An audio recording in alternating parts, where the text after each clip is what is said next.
Loss of Dr. Zijie Yan, who was killed yesterday in Caudill Labs.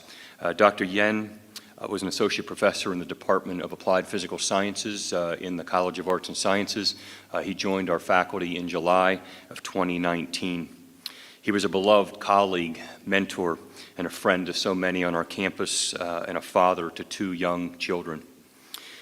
My leadership team and I have met with his colleagues in the Department of Applied Physical Sciences and Chemistry to express our condolences. We've also had the opportunity to meet with members of Dr. Yan's family, and we're doing everything that we can do to not only express our condolences, but certainly to assist them as they endure this terrible loss. I hope that you'll join me in praying for their loved ones as they are certainly hurting at this time.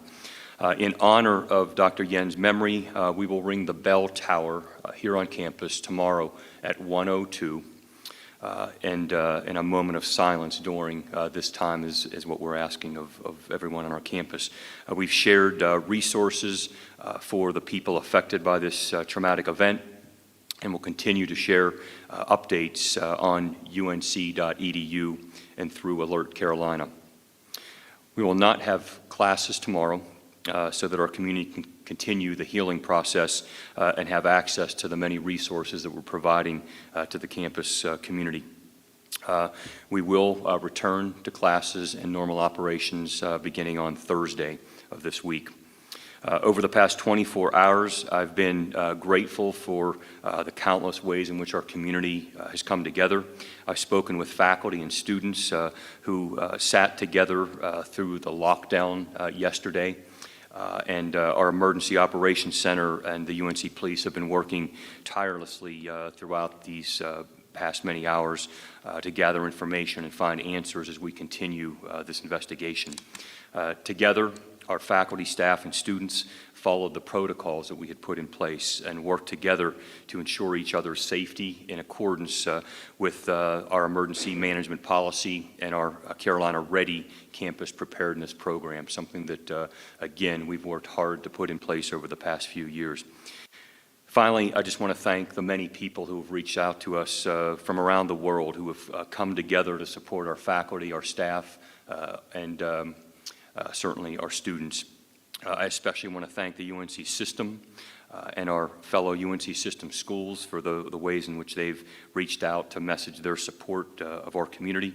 I want to thank our Board of Trustees and our Board of Governors for their steadfast support. In this time of profound sadness, I'm grateful for the strength of our Tar Heel community, and I urge us to continue to build and strengthen our community together. I want to thank you for all that you're doing, and now I'm going to turn it over to Chief James for an update on the investigation, and we'll be happy to take some questions.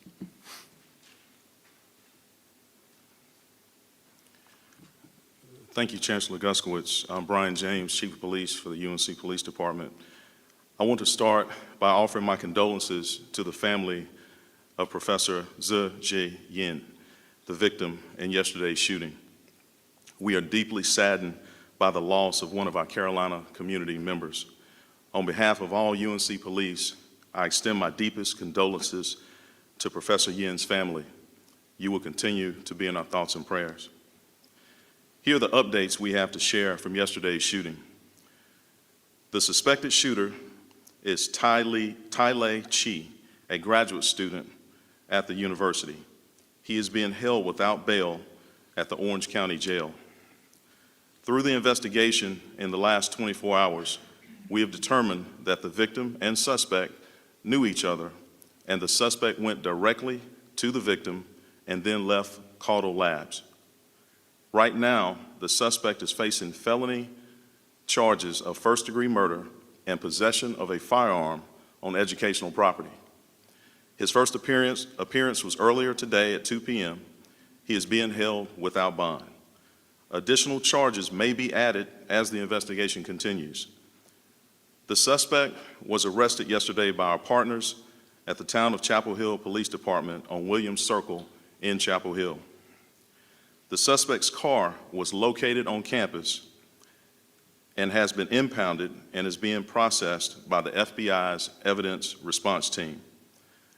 The firearm used in yesterday's shooting has not been recovered. We continue a thorough search for the firearm and any additional evidence.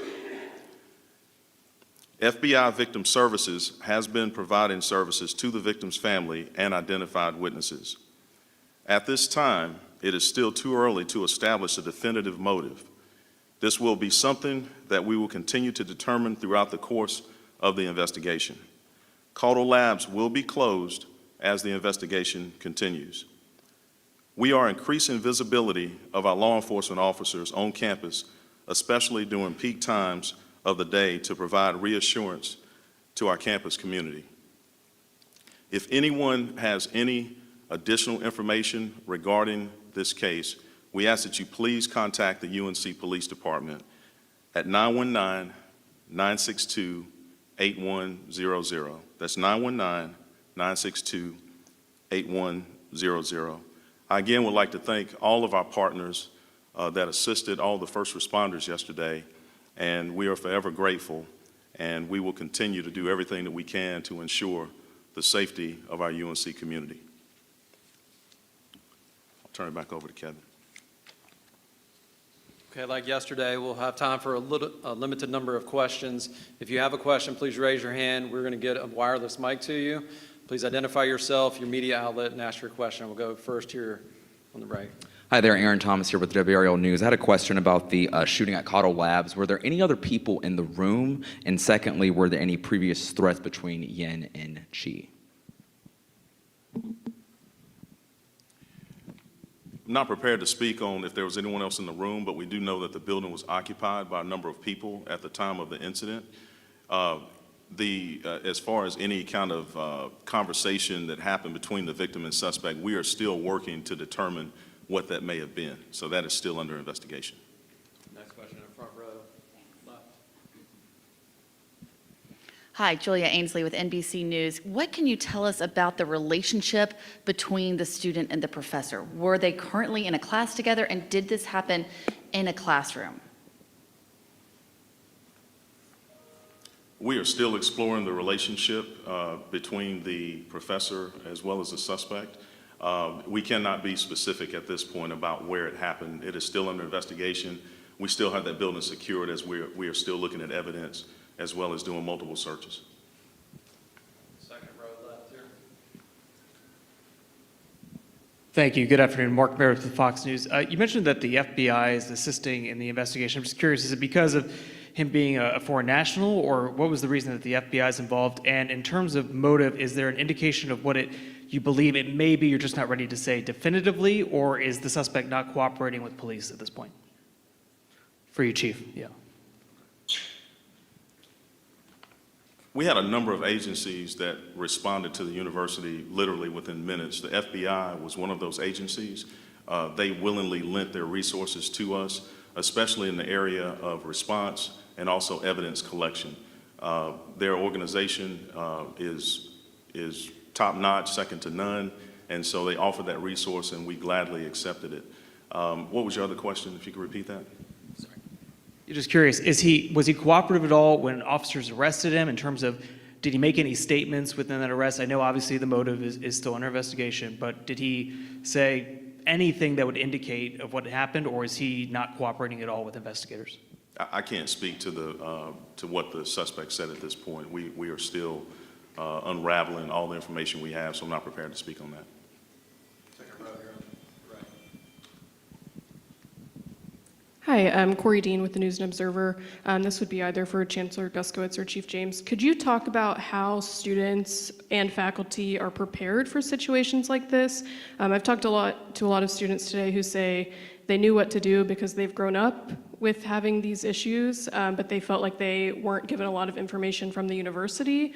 I'm just wondering if you could talk about how information for situations like this should be or is disseminated to students and faculty. So as I talked about yesterday and talked about a bit in our campus message today, we pride ourselves on preparing our campus to be a safe environment every year. There's nothing more important than the safety and well-being of our students, faculty, staff, and visitors to our campus. We, over the past few years have really put together a program around being prepared for these events. We have an emergency action preparedness plan. We have an active shooter protocol that's part of that. We are part of the national Run, Hide, Fight program that is out there that we try to make students aware of and faculty. Last year, we began a program by which all of our classrooms and auditoriums where classes are held, there's a QR code that's provided for faculty so that at the beginning of the semester they have access to know exactly what the protocol is for that particular site, and to share that with students. Our resident assistants play an important role in our many residence halls. We house over about 9,000 students on our campus, and they are prepared for these situations. So we do everything possible, but we also learn from other campuses and colleagues around the country that have had these tragic events, and we'll continue to learn from this event as well. Chief, you may want to add to that. Just to reiterate some of the things that the Chancellor just discussed around the emergency action plan, another layer, and we discussed this briefly yesterday, we also do a lot of education on campus through our police department. Chancellor mentioned Run, Hide, Fight. That is something that we teach throughout campus. We also do a number of security surveys where we go to specific buildings, and we do get a number of requests because the buildings are unique. I don't know that there are two buildings on this campus that are the same, so it's very important that each person that either works or takes classes in that building or lives in that building is aware of what to do in a situation like this. So we certainly try to push that information out as much as possible. I know that it's also included in much of the initial orientation information for our incoming students each year, and we also do our best to make sure that we continually push out that information so our already existing students stay familiar with the protocol in case we have a situation like this. All right, go to the third row. Gray shirt here. Alex Perez with ABC News. This question is for you. Chief James, two questions. The first one being, did the suspect just walk out of the building after the shooting, and as the lockdown was happening, was he walking through campus, do we know? We don't know his exact direct path of travel. We do believe that he exited the building shortly after the incident occurred. We don't know exactly if he may have gone to another part of the building and then left, but we do know that he exited the building very quickly. Our officers, our UNC police officers, got there very quickly and entered the building, entered Caudill with a team within minutes. And we did not locate the suspect at that time. So we know that he must have exited that building very quickly right after the incident. And then secondly, the suspect had some questionable social media posts online. Are those posts part of the investigation? And if so, what are you looking for?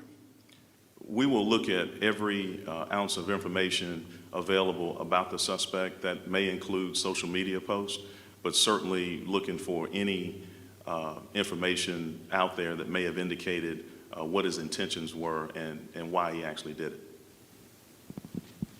Again, third row, right there, blue.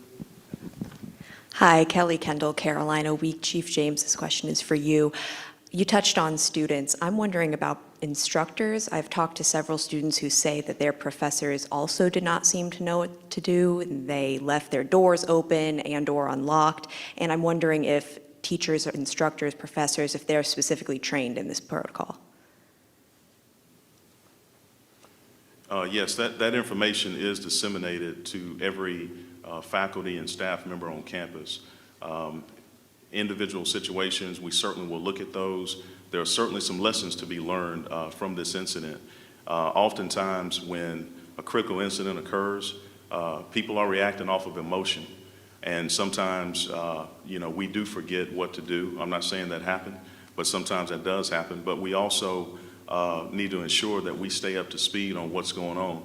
Chapel Hill, the town of Chapel Hill and the UNC community is an overall safe community with very low crime. But we also have to understand that we can't take that for granted, and we always have to be prepared in case we have a situation like this. So we will go back and look at anything that we could have done better, and we'll make sure that that it doesn't ever repeat itself. And we'll also ensure do our best to ensure that we never have another incident like this on campus. Thank you. Yes, ma'am. Stays back right.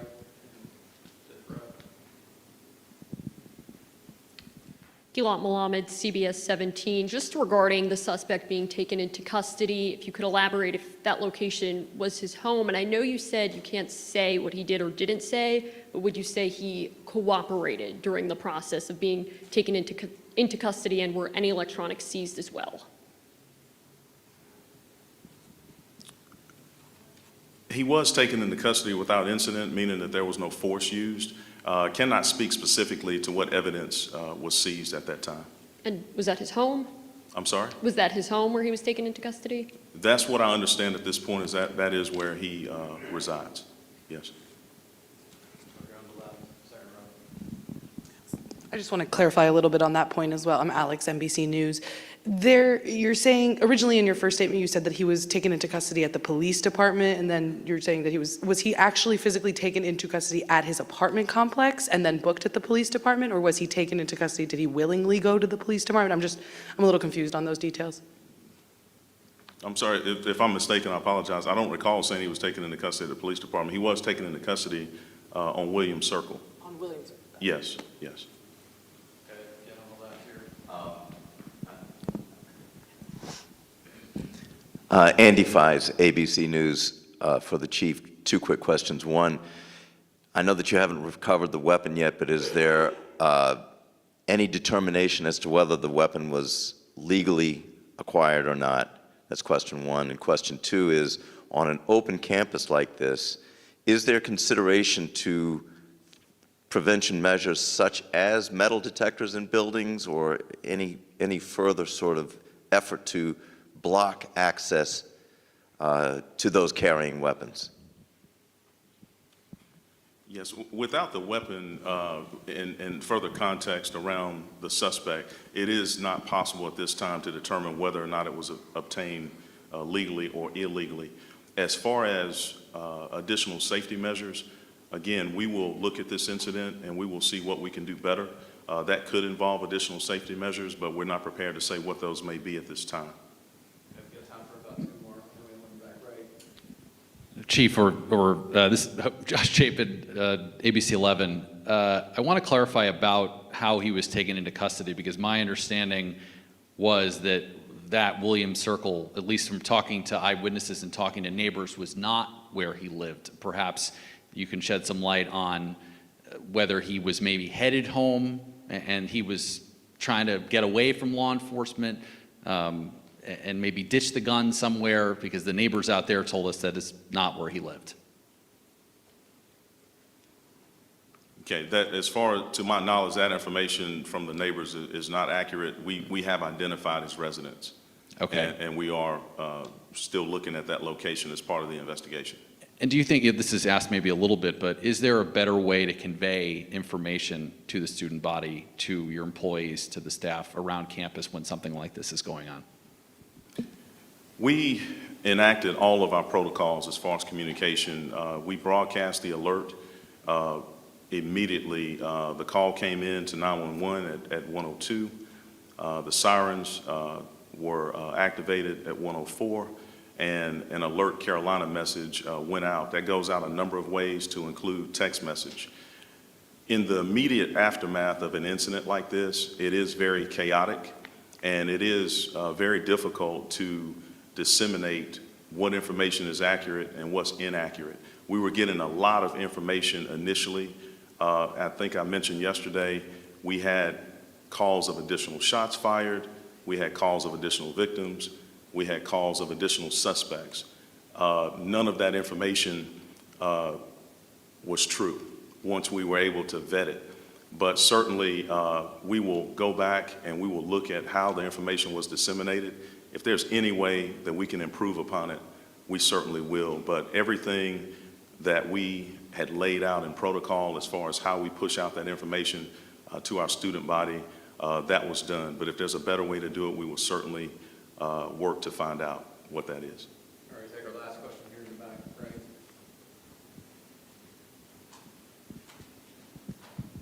Nixon Norman with WFMY News 2. I know you said the car was impounded. Did he make his way back to Williams Circle on foot, or did he drive his way back there? And two, do you guys know how many shots were fired? One singular shot, or were there multiple? By all indications, the car was driven to campus sometime yesterday morning, and the car was still in place, and he was located on foot on Williams Circle. So at this point, we believe, unless we gather additional information, that he left on foot headed towards Williams Circle. We cannot say how many shots were fired at this point. As more information comes out and evidence is collected, that information may be available, but we don't know at this time. Thank you. Yes. All right, thank you, everyone. That's all the time we have for today. We'll be in touch with further. You have been watching a live news conference with UNC Chancellor Kevin Guskowitz and Campus Police Chief Brian James about the shooting, the deadly shooting yesterday at UNC Chapel Hill. A couple of the big bullet points we learned today. The victim has 2 young children. They have not found the gun used in this case. There will be no classes tomorrow, but campus will return to some sort of normalcy on Thursday. Sydney and Eric here again today, and boy, just some details getting filled in, and some blank spaces now have some details that we've been looking for. Yeah, I feel. Go ahead. No, absolutely. I mean, of course, this is an ongoing investigation, just devastating to the family. Chad, you mentioned again, you know, he has 2 young children. The professor, we do know that the 2 knew each other, but they are still working to figure out a specific motive as well too. And that building where this happened at is closed at the time and is still being investigated as well. It's interesting too when Chief James there, who we all know here, was in Greensboro as the chief for a while, when he said that they found that the car was left at the university, but he was on foot, and I had looked at a map to see how far away. It's an okay distance away. Definitely, if you're walking or running, it would be a good bit. Not far if you're driving. Interesting why he would leave the car and head on foot back to his house. There's so many questions still to be determined, and they're not ready yet. You know, they haven't gotten all the information. I'm sure FBI is still doing lots of forensics and so until that information comes in, we probably won't know the answers to a lot of these questions. And it's surprising that they haven't found the weapon yet. I mean, you think It you'd put is. all the law enforcement scouring the area. Especially if he was on foot. There aren't so many Right. ways you can go to get from there to where he resided. Yeah, well, let's take a look at the timeline of how this all happened. University police say they got the shots fired call at 1:02 yesterday afternoon. 2 minutes later, leaders sent out an emergency alert notifying campus and issuing a lockdown. When police got to Caudill Labs, they say they found a faculty member who'd been shot and killed. Campus police were able to identify the suspect as Tailei Qi.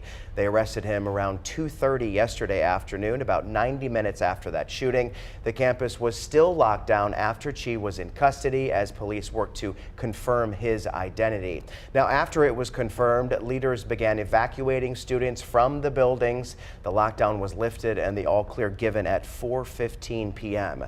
Classes and events have since been canceled for today. Again, they will be canceled for tomorrow, and they are attempting to go back to school on Thursday.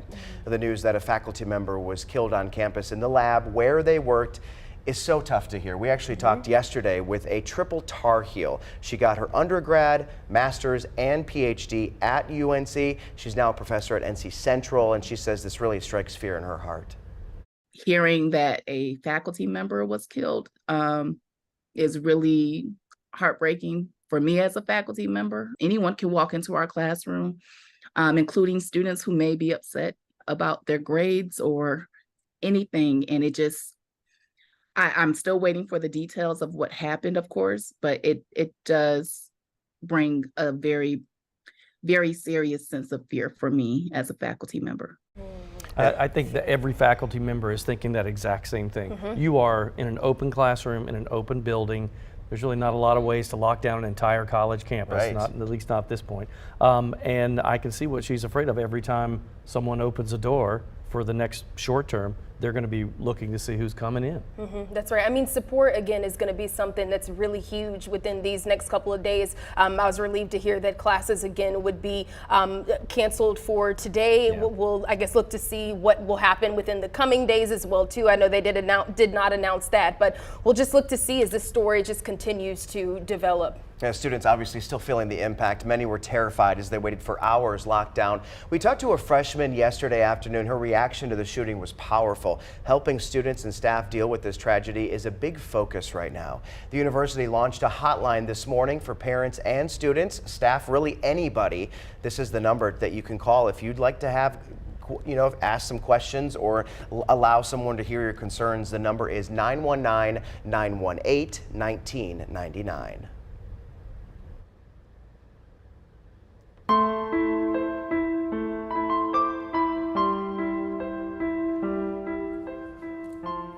We are following developments today after a deadly shooting rocks the campus of UNC Chapel Hill. Just hours ago, the graduate student accused of killing a faculty member made his first appearance in court. If guilty, he could spend the rest of his life in prison.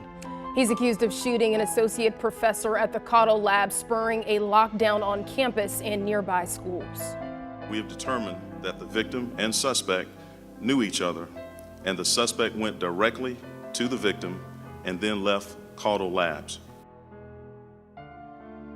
Good afternoon, everybody. You're watching the 4 to 5. I'm Eric Chilton, joined by Sydney Moore and Chad Silber. And we've got lots of new information to share following that deadly shooting at UNC yesterday. As you can imagine, with a tragedy like this, students and staff are still coming to grips with everything that happened. By no means is this a normal day. This big alarm sounded and we were all like, oh, what's happening? And It was pretty much kind of scary not knowing where this individual was or when we were going to be safe.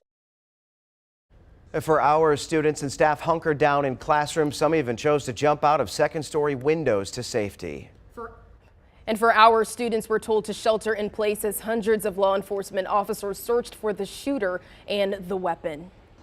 We have team coverage on today's development at UNC and the aftermath of yesterday's shooting. Let's start in court, where the suspect stood before a judge. Police say Tailei Qi is responsible. In his first appearance, investigators say he brought a gun into the Caudill Labs and shot an associate professor, Zijie Yan. WFMY News 2's Amber Lake is live on campus as she was formally charged with 2 felonies. Amber, what can you tell us? Guys, today in court, it was decided that the alleged shooter will receive no bond. Tailei Qi did appear in court today, and he's being charged with first-degree murder, as well as bringing a gun onto educational property right here on UNC's campus, which the judge would say would be a felony. Now, we learned a little bit more about Qi today in court. We learned that he is a Chinese citizen and was here in the United States on a visa. He had an interpreter with him during the hearing today. Investigators say Qi brought a 9mm handgun to campus yesterday and shot and killed his professor. Shooting sent the campus into lockdown for several hours as law enforcement searched for Qi. Once arrested and charged, he was taken to the Orange County Detention Center. Now, the maximum punishment for murder is death with a minimum of life without parole. The Orange County District Attorney said today, though, that he will not be seeking the death penalty because he made a promise to the people of Orange County when he ran for DA that he wasn't going to seek the death penalty in any case. Now, Qi is set to appear back in court on Monday, September 18th. Meanwhile, he'll be in court for probable cause. Meanwhile, back here on campus, we've seen people walking up and down the sidewalks today and walking up specifically to the bell tower that you see behind me, where there is a growing memorial of flowers and notes, and it's been growing all day long. People are doing what they can to deal with what exactly happened out here yesterday. Now, there is a victim set to take place tonight right here on campus. Live in Chapel Hill, Amber Lake, WFMY News 2. Amber, thank you. As the university attempts to help students in the aftermath, they have canceled classes until Thursday. UNC also has a hotline for anyone looking to talk to someone. WFMY News 2's Hannah Jeffrey spoke with a parent about the unease the shooting caused. That's right. While college kids on UNC's campus were on lockdown, many of their parents felt helpless because they weren't able to get to them. Of course, many texted and called, but it just isn't the same as getting to see them in person and know that they're okay. Sherry Williams' son Jasper is a sophomore at UNC. She says she was out running errands with her daughter, who is also in graduate school at UNC, when they found out about the lockdown. She says her husband was on the phone with her son Jasper while a siren on campus was going off. After hearing from her son, she started to reach out to other parents whose kids are also at the university. Williams coming to tears as she thought back to that moment. I have prayed continuously since I got the first text on Monday afternoon. And I started with a family group text, everybody was praying, and then it grew to parents from our community, from the Archdale, Trinity, Wheatmore area. We have 2 high schools, so a group text started between all the parents that we knew that had children in Chapel Hill, and we started a text. We started a prayer group going. We started saying, everybody's kid that we knew that was in Chapel Hill, have you heard from them? What's going on? So we were accounting for everybody in our group, and we were praying hard. Again, classes are canceled at UNC until Thursday. Williams says her son is taking it easy and plans to attend that vigil Amber was talking about on campus tonight. Guys. Hannah, thank you. The other big story we are following this afternoon, Idalia has strengthened into a hurricane as it barrels toward Florida's Gulf Coast. It's expected to hit tomorrow morning. Governor Cooper, meantime, has declared a state of emergency here in anticipation. This activates the state's emergency operations plan and waives transportation rules to help get fuel and critical supplies wherever they need to go. So, Eric, what should we expect here? And we are right on the edge of this system having an effect on the triad. But now for our coastal sections, different story. As we can see, 3 to 5 inches of rain. It really, at this point, there's so much that has to happen before it gets to us. It has to cross over Florida and then start to head back out to the Atlantic. So it's still up in the air at this point. We'll show you the track in just a minute. I would say for us, we just watch for that maybe Wednesday night through Thursday shower or wind chance. But it all depends on where that center of circulation goes. We're going to see temperatures drop down from the low 80s into the mid 70s by about 9 o'clock. We expect some overnight lows. We'll see them at least by sunup in the low 70s there. Across the region, a couple of showers moving into Davidson County, but not a whole lot. Now you look out to the broad picture here, it still looks really unsettled. By the way, way over there on the right side of your screen, that's Franklin, which will stay off of our coast, not affect us, but still expected to be a major hurricane. It just may only affect Bermuda and not our coastline. All right, so as we watch this, you can see the stationary front sort of fizzle out a little bit. There comes Idalia, and that's moving just over the eastern half of North Carolina. Now, the track of this, let me go ahead and show you. Here's the satellite imagery of both systems that we're watching, but the track of Idalia is interesting because it becomes possibly a Category 3 with winds at 125 as it moves in the Big Bend area of Florida. That's bad news for Tampa Bay also, with the winds shoving all that water up into the bay. You can see timing-wise, that'll be Thursday throughout the day that it could move by our coastal sections, but winds drop dramatically as it's just a tropical storm. But we'll keep you updated on rainfall totals down toward the coast. Eric, thank you. Let's get to your 4 to 5 roundup. Right now, hundreds of workers are in Alamede's Burlington schools cleaning mold out of 5 buildings. Tomorrow, the district is expected to meet and discuss a plan to clean 16 schools that potentially have mold growth. Last night, Alamance County commissioners approved $3.5 million for cleanings at Cummings and Williams High School and Broadview Middle School. They say students should be able to return sometime next week, right on time for their new first day of school on September 5th. The Rockingham County District Attorney isn't taking the death penalty off the table for a man accused of killing a woman last month. John Powell is charged with first-degree murder. Investigators say he shot Dr. Gwendolyn Riddick at Freedom Park while he was there with their child. In court yesterday, investigators said the two were arguing about custody issues. Powell remains in jail without bond.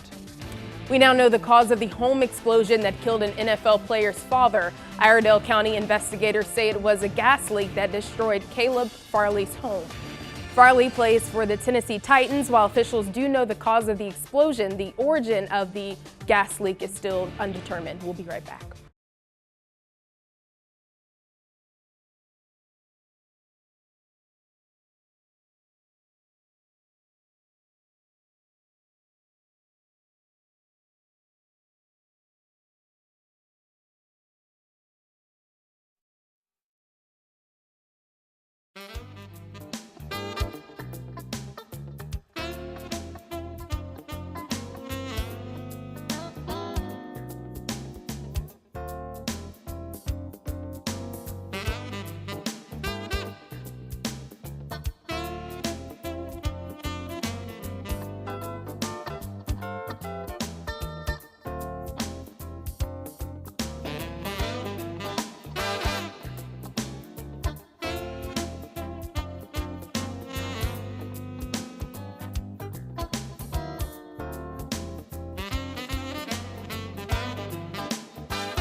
You know, parents, I know you know this. When school starts, a lot of parents need help with that crucial after-school time period. Well, that's where the Boys and Girls Clubs of the area and really all across the country, they come into play. They have a variety of after-school programs to help kids keep learning, growing, and adapting. I spoke with Jordan Barnett about how the programs really have something for every kid.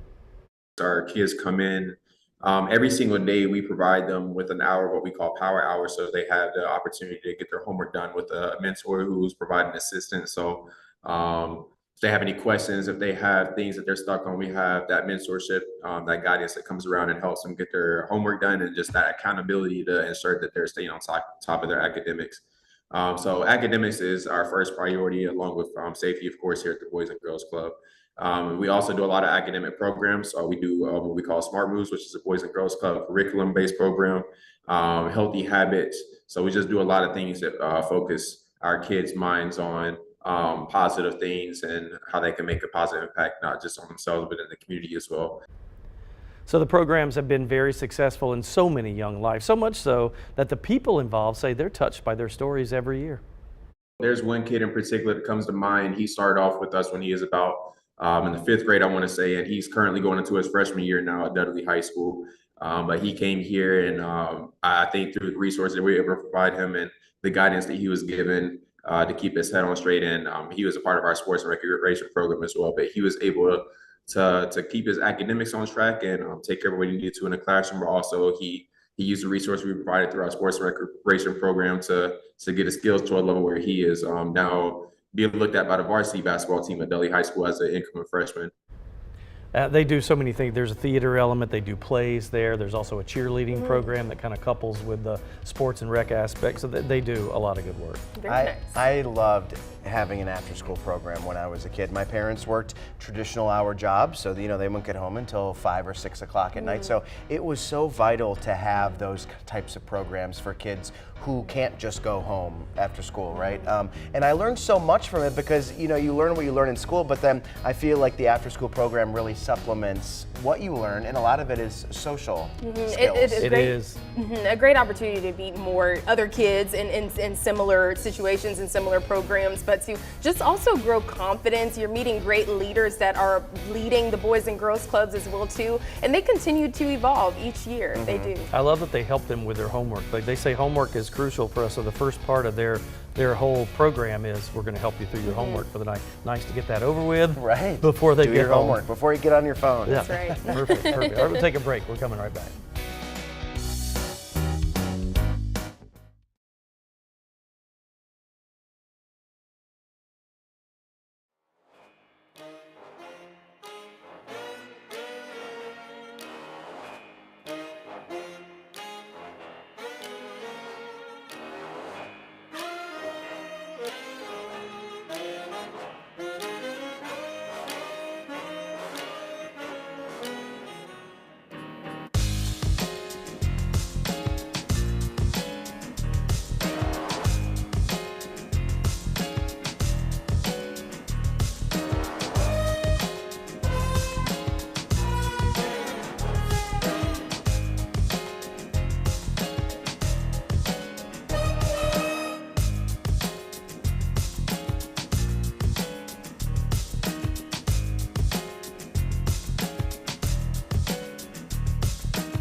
Let's talk a little bit about what we're seeing out there right now. Most of the temperatures in the upper 70s to low 80s. We do have a couple of showers, nothing major, but Surrey County to the east of Mount Airy, a light shower there. Also in central and southern parts of Davidson and Randolph counties, we're seeing a little bit of rain. Now you go out to the bigger shot here, it's generally unsettled thanks to that stationary front that is doing just that and kind of lingering around. There's Franklin off the coast. That will not affect us. Stationary front sort of erodes away. Notice as we go into, that's Wednesday night, now we're going into Thursday morning, most of the heavier showers with Idalia will stay in our eastern section. So from some of the Sandhills region around Fayetteville east to the coastal plain, that's where we see the majority of rain with that system. Here's what it looks like on satellite. Franklin is no joke, by the way. That is a well-organized, very strong storm. Idalia is working her way up to the Florida Gulf Coast, possibly becoming a Category 3 by Wednesday morning, winds at 125. Now notice the path, and she holds her own as a tropical storm during that entire time period. By the way, as she heads back out into the Atlantic over the weekend, away from us,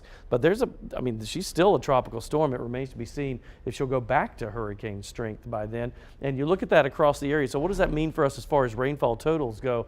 You're looking from Fayetteville about 3.5 inches. Now keep in mind, this is one forecast model's guess at what we'll see. So these totals will vary, but you kind of get the idea between 2 to 6 inches of rain from Charleston to Wilmington, with Wilmington possibly seeing the most. We would see a decent amount of flooding around the Cape Fear River if that were to happen there. We'll keep our eye on that. For us, it is a shower or two. 50% chance of rain mostly in the morning with a cooler high of 72. Your holiday weekend, picture perfect. Low 80s, all sunshine Saturday. Sunday, Monday, all sun and 84 and 86. That is a beautiful 3 days. Tuesday, not bad either. 87, little humidity starts to move back in and scattered clouds. All right, before we go to break, we want to take a look at this. This is a huge birthday shout out, which we were going to do yesterday, but obviously our news events of the day prevented that. So this is one of our special viewers here. Yesterday was Hazel Weeks' 107th birthday. She is a lifelong Guilford County resident and says she's been watching News 2 for decades. Her son Alton says she's energetic and full of stories. I have to tell you, he approached me at a public appearance, an event I was hosting. This is at least a year ago. He said, my mom is turning 107. Would you please put her on TV? I said I would. So I was looking at the math. It's possible, in fact likely, if she's a lifelong Guilford County resident, she has watched Channel 2 since the first day it was on the air. I mean, that's possible. Right. It was 1949. If she's 107, she was born in the 19-teens, I guess, right? Right, because we're approaching, what are we approaching, the 70th or the 75th? Is next year. Okay. So easily she was in her 30s, maybe 30 years old. I know. We always marvel at people who turn 100, and rightfully so, but to be 107. And energetic, like, I don't know. That's incredible. Invite us to the 108th. Please. We will be there. We will be there. We'll come there. All right, happy birthday a day late. Happy birthday. We'll be back.